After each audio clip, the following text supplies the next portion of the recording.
This here is my driving position in my race car.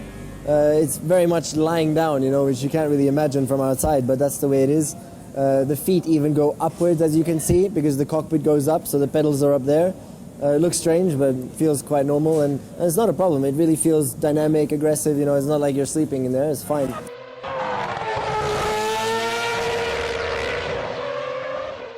The compromise is a little bit that you need to be as low as possible, you know, to get the center of gravity in the car down. And then it's always difficult sometimes to see where you're going because you're sitting so low in the car. So very often I even have to lean upwards a little bit with my head to see the corner or something, depending on where I am on the track.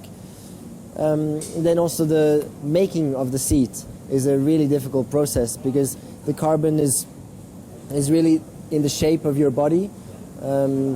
And then obviously if you're sitting in the garage and making the seat or driving out on track where you're dynamically driving, changing position, it's a completely different feeling. So all of a sudden things will be hurting and I say, okay, I need more support here and more support on the ribs. But it's difficult to do more support because the carbon is so hard. So very often you have to put a little bits of foam everywhere.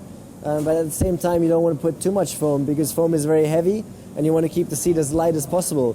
So that's an ongoing process, you know, it's very difficult to find the optimum.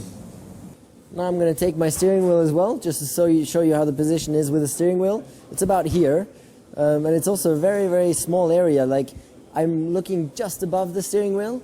At the same time, I can't drop the steering wheel down either, because then I can't steer anymore, because my hands go into the top of my legs. So it's a really small area where the steering wheel is.